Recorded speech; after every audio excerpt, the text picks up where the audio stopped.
João Fonseca. Também é um dos lesados, mas esse já recebeu algum dinheiro. Já recebeu? Foi comigo ao Porto. Está, João? Está bom, Samuel? Está bom? Olá, bom dia. Já te calma, foi-te embora. Estamos aqui o Sr. a dizer que também é um dos lesados aqui do BPN, não é? Sou. Mas tu já recebeste metade de quando foste comigo ao Porto. Lá, Mais ou menos metade. Já Não? recebeu, Já para lá. mas o resto vai recebê-lo também, não é? Eu acho que sim, Não queria recebê-lo já. Onde é que acha que andará o seu dinheiro? Em que sítio é que ele andará? Em offshores e na Suíça. Isso é capaz de andar por aí. Porque se quiserem, eles vão buscá-lo. E podem aliviar os impostos aos portugueses. Foi a maior fraude de toda a história, que nós pagamos com o nosso dinheiro de contribuintes e não acontece nada.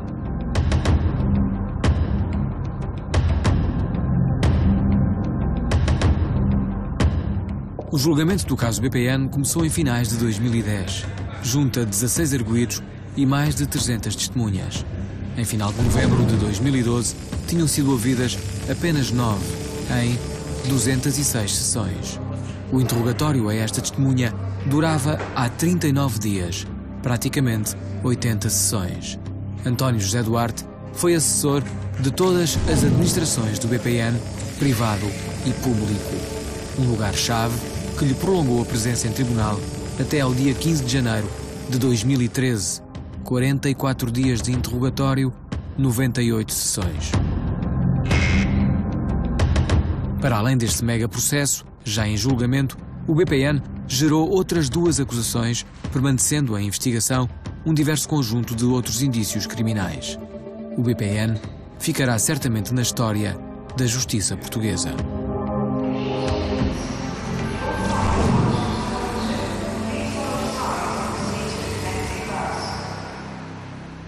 Está em causa um indecifrável esquema de desvio de dinheiro que a nacionalização do BPN transformou em dívida de um país a definhar. Recuperá-lo deveria ser a chave.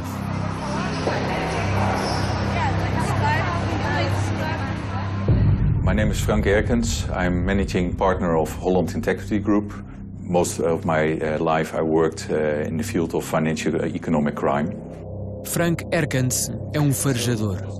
Lidera uma equipa que segue o rasto de dinheiro desviado.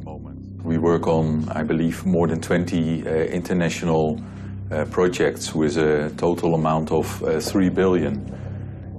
We have the expertise and the knowledge to work on cases like this. Yeah, in cases which have a political dimension, it can be more difficult to obtain certain information and to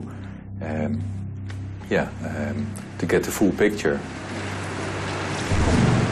People need to work in a trusted environment, and the people are, in some cases, a police background. Frank rodeia-se de uma equipa multidisciplinar para chegar aos donos do dinheiro. They have to collect all kinds of information regarding the companies involved, the individuals involved, the contracts, the transactions, the flows of funds, the assets, and then you can use that to understand the predicate offenses, the embezzlement, the fraud, and that's what you need to go after the money, to trace and freeze and seize assets. Finally, it's all about investigating and collecting information. You have to follow the money and to find out who is the beneficiary of a bank account. You can use disclosure proceedings. Frank é o único rosto visível da equipa que lidera. We have 2 offices which are known to the public. Yeah, we do sensitive investigations. Em Portugal, a investigação judicial em curso dilui-se no tempo, ameaçando sucumbir-lhe. The big banks and financial or legal law firms are situated over here, like RBS, ABN AMRO Bank. We just passed ING. A viagem à Holanda mostra-nos um outro caminho. O recurso a estes farejadores de dinheiro pode ser a alternativa. You don't have any bank which was nationalized, like... Yeah, ABN AMRO Bank. In several cases we were lucky to, we were able to trace and to freeze tens of millions of euros in a couple of months. But in other cases it took a couple of years to perform a complete investigation because of the complexity of the case and the international dimension.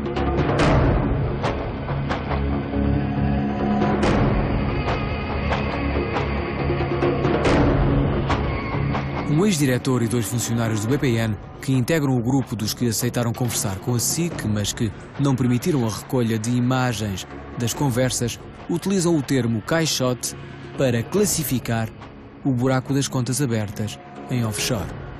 Bom dia, doutor, como está? Tudo bem, obrigado. A mesma conclusão sobressai nas 3 versões. Esse dinheiro está perdido. O caixote foi entregue a advogados e está lá, adormecido. Estamos a falar de uma verba que oscila entre os 600 e os 700 milhões de euros. Dinheiro que terá sido usado por gente selecionada pela administração de Oliveira e Costa para a compra de ações da SLN. Esses nomes, alguns são conhecidos, outros estão no segredo dos deuses. Ninguém fala deles. Testas de ferro. Será essa a única classificação possível? Comprava-se, portanto, financiado pelo próprio banco, a um juro baixinho, com a promessa do banco recomprar uns anos depois com uma taxa de remuneração muito superior ao baixo juro do empréstimo com que esse particular tinha adquirido essas ações. Isto é fraude. Isto é um jogo viciado. É a forma de usar o património do banco para valorizar os rendimentos de alguns clientes. Quando saiu da SLN em 2007, Luís Caprichoso, número 2 de Oliveira e Costa, terá beneficiado de um acordo de recompra. O Dr. Caprichoso vendeu algumas a 3 euros. Muitos dos acionistas, os tais que ganharam muito dinheiro com o grupo, até tiveram a sorte de sair antes e vendê-las bem. Havia um certo tipo de clientes que não era tratado da forma normal, nomeadamente acionistas, mas também alguns clientes que eram clientes do banco, sabíamos que eram pessoas com grandes possibilidades financeiras, mas as contas não apresentavam saldo, não tinham expressão. Isto começámos aqui a ver que havia qualquer coisa mais esquisita. E viemos a saber mais tarde que era dinheiro vivo que entrava e que também saía sem deixar rastro. Foram milhões e milhões e milhões de euros que entraram no banco sem entrar no circuito bancário. Esse tipo de clientes chegavam às agências e vinham com as coisas negociadas, feitas, tratadas. Portanto, nós cumprimos instruções. A recompra é uma decisão assumida pela administração do banco. Que ele depois assinou um conjunto de contratos de recompra, que era, vendia ações a 2 euros, assim, e dizia-lhe, eu daqui a 2 ou 3 anos vou comprá-las a 2,5. E assinava isto. Só eu. Ele é que fazia isto. E isto não aparecia no balanço, nem nas contas de 10 anos. Nós desconhecíamos isto tudo. Isto só aparece após o Dr. Oliveira Costa ser mandado embora, é que verificamos que havia tantos contratos de recompra que nós estaríamos desgraçados. Esses eram as tais pessoas que não eram acionistas da SLN. Que entravam só para ganhar dinheiro, fazer negócios. Foram pessoas que se serviram e talvez por isso o grupo nunca tivesse tido problema.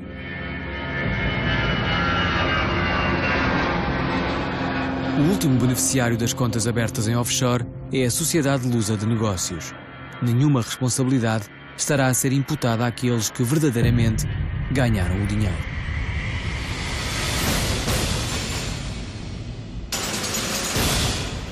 Alguns desses nomes foram revelados pela SIC numa reportagem emitida em dezembro.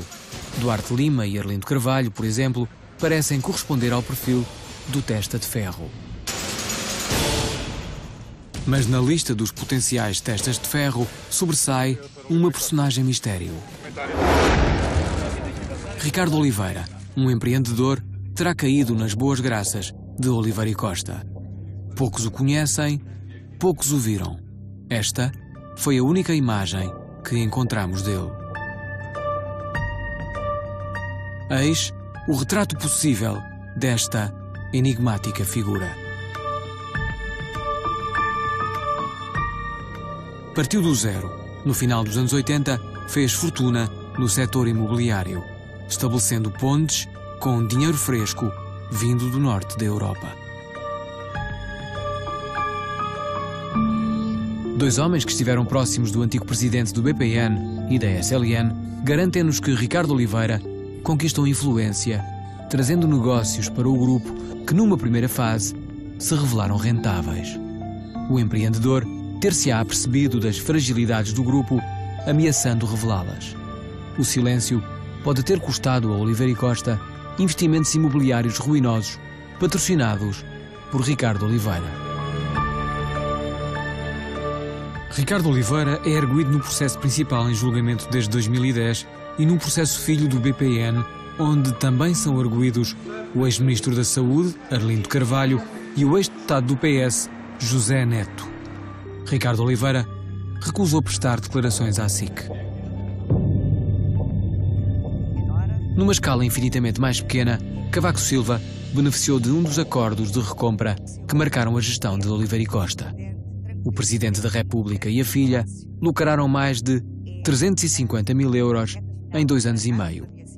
Compraram as ações a 1 euro, venderam-nas por 2,40 euros, tendo obtido um lucro de 140%.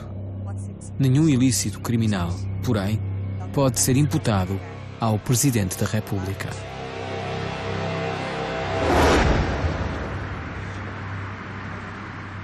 O pilar da internacionalização da fraude foi o Banco Insular, cuja propriedade a SLN de Oliveira e Costa nunca assumiu perante o Banco de Portugal. Os cofres do Banco Insular, que as operações clandestinas deixavam vazios, eram permanentemente alimentados pelo BPN Cayman. Caimão é um paraíso fiscal sob administração britânica, perdido nas Caraíbas. Lugar certo para alojar aplicações de elevado montante de clientes que preferem escapar à carga fiscal e à monitorização das autoridades portuguesas. Os clientes de Cayman tinham depósitos em Cayman, pela necessidade de funding que o Banco Insular tinha, fazia-se a transferência desses depósitos para o Banco Insular, que serviam para, digamos, completar o balanço do Banco Insular. Nas 2 comissões parlamentares de inquérito ao caso BPN, António Franco, administrador com o pelouro das operações, foi praticamente o único dos 71 convocados que assumiu o verdadeiro papel do Banco Insular, confirmando a existência de um balcão virtual. Grosso modo era para financiamento da atividade das empresas participadas do Grupo SLN, era inclusive para esconder algumas participações, mas provavelmente para ocultar prejuízos e lucros. As transferências, especificamente do Banco Insular, eram ordenadas, dependendo dos casos, por várias pessoas. Dr. Oliveira Costa, Engenheiro Francisco Sanches, Dr. Luís Caprichoso e as pessoas que trabalhavam no staff do Dr. Luís Caprichoso, nomeadamente o Dr. Leonel Mateus. Informavam-me a mim e eu mandava executar as transferências na direção da operação. António Franco continua a trabalhar no setor bancário, mas em Angola.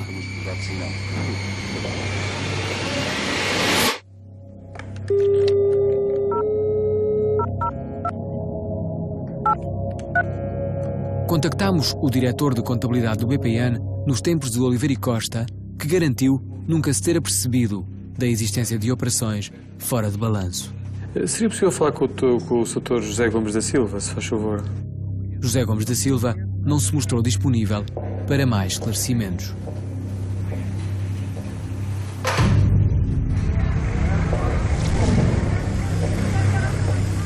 Quando as autoridades de supervisão em Cabo Verde começaram a ter dúvidas sobre o pequeno banco que tinha o BPN como o único cliente, a administração de Oliveira e Costa decidiu esconder as operações clandestinas num balcão virtual. O critério do Banco Insular que definia era o Dr. Oliveira Costa se queria pôr ou não dentro do balanço. Pedimos uma entrevista ao governador do Banco de Cabo Verde, mas o pedido foi recusado. Cabo Verde não é um paraíso fiscal, mas a legislação é mais permissiva do que a portuguesa. Os bancos portugueses criaram extensões nas ilhas africanas. O Insular era apenas um dos bancos cabo-verdianos do universo BPN. Funcionava como os outros neste prédio, na cidade da Praia. Não fomos autorizados a filmar no interior, mas a fotografia de um dos bancos que resiste, agarrado ao que resta do BPN, é bem o sinal da atividade bancária que se vive por estas paragens.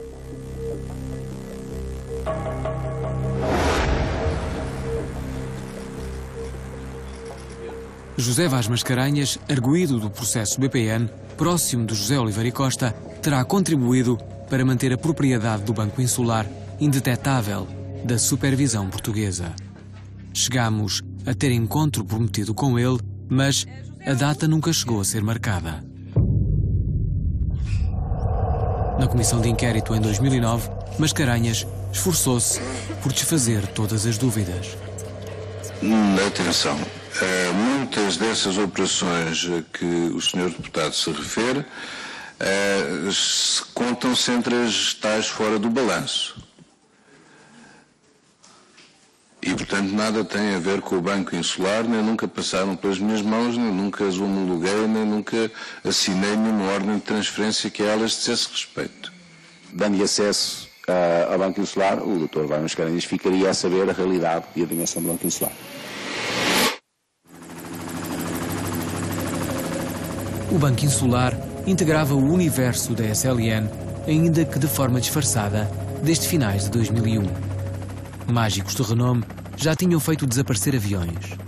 Que arte superior terá sido usada para fazer desaparecer um banco do olhar da supervisão de administradores, diretores, acionistas e clientes? Ouvi falar do Banco Insular pelos jornais. Eu não fazia a mínima ideia que esta estrutura, Banco Insular, tinha alguma ligação a nós. Se me disserem, se havia outros colegas que sabiam, eu não vou responder. Isso é eles que devem perguntar. Eu desconhecia a existência do BI. Evidentemente toda a gente sabia que havia um Banco Insular, mas não sabíamos com a extensão que ele tinha e o número significativo de operações que estavam lá, quer do lado do ativo, quer do passivo. Na altura nem sequer ouvia falar nesse Banco Insular. Não conheço nada do Banco Insular, ouvi falar pelos jornais, não tenho, não. Eu sou do Banco Insular, não falo. Portanto, a questão do BI, quando for referido BI, assim, mas o que é que o homem tem? Falta-lhe bilhete de identidade. Comentávamos uns com os outros, porque, enfim, BI não me dizia nada. BI o que é que quer dizer? Bilhete de identidade? Acha que isto é admissível? Não é credível. Doutor, não é credível. Não é credível. O que é que o senhor quer exatamente dizer com isto? Não digo mais nada. O Banco Insular era de conhecimento soberano e não restrito. Numa conversa longa que tivemos em maio de 2012, Manuel Dias Loureiro recusou falar sobre a SLN, onde foi administrador executivo e não executivo. Mas, nesse dia e pela primeira vez, Dias Loureiro reagiu à informação que há muito circulava de que se refugiara em Cabo Verde, país sede do misterioso Banco Insular. Quem pôs este boato queria ligar Cabo Verde, porque Cabo Verde era a sede do Banco Insular. E, portanto, queriam ligar-me a Cabo Verde. Já que eu não tive nada a ver com o Banco Insular, quiseram ligar-me a Cabo Verde. E para aí, na mente das pessoas, poder vir ainda... Eu já tenho 60 anos, Pedro, já não nasci ontem. As pessoas que fazem isto, às vezes sabem até, se calhar, menos que eu. Portanto, eu não tenho dúvida de onde é que isso veio. Não tenho a mínima dúvida de onde é que isso veio. Mas paciência, a verdade é outra. A verdade é que eu fui a Cabo Verde uma vez na vida, no visito oficial, em 1992, há 20 anos. 93, talvez, não sei, por aí. Há 20 anos. Nunca mais lá fui, não tenho lá nada, nem espero ter, nem... não tenho nada. O nome de Dias Loureiro está intimamente ligado a outro universo que ajudou a esburacar o BPN. Porto Rico. Um negócio intermediado e assinado pelo antigo ministro do PSD causou um prejuízo direto ao banco de 38 milhões de dólares, cerca de 29 milhões de euros. Gota de água. Estávamos nos últimos dias de 2001, ainda a procissão, mal saíra do adro. Dias Loureiro é erguido num dos processos filhos do BPN. O Governo viu-se obrigado a decidir hoje propor à Assembleia da República a nacionalização do Banco BPN. –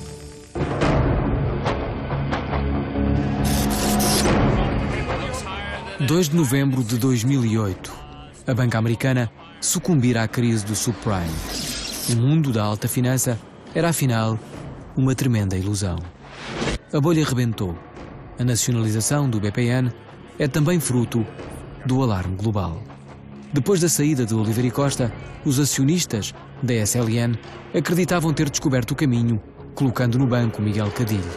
A administração, liderada pelo ex-ministro das Finanças de Cavaco Silva, criou um plano que deveria tapar os buracos que acabara de encontrar no BPN e na SLN.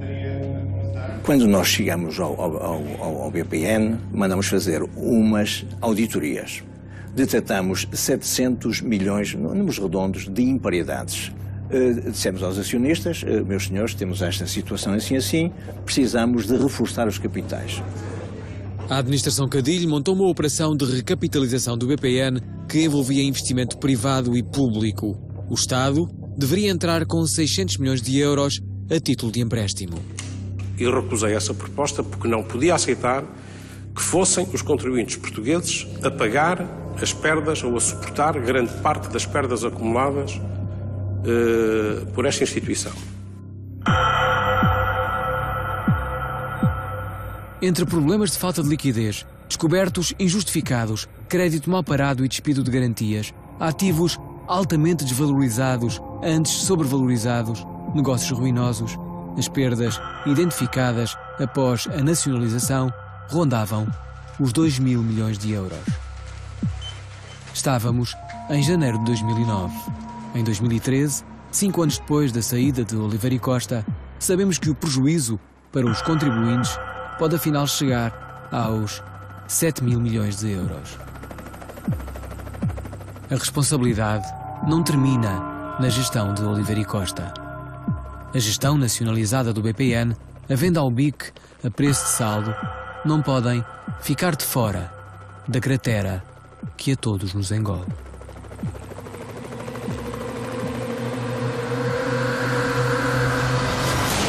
Amanhã, a Caixa Negra. Estejam tranquilos, os vossos depósitos estão, a partir deste momento, plenamente seguros. O BPN tem nova administração. O governo anterior atribuiu a gestão do BPN à Caixa Geral de Depósitos e depois dormiu sobre o assunto. A nacionalização era mesmo uma mentira, foi um embuste. O que fez a Caixa Geral de Depósitos? A recuperação, até este momento, tem sido bastante fraca, se é que ocorreu alguma. Grande reportagem SIC. Amanhã, no Jornal da Noite.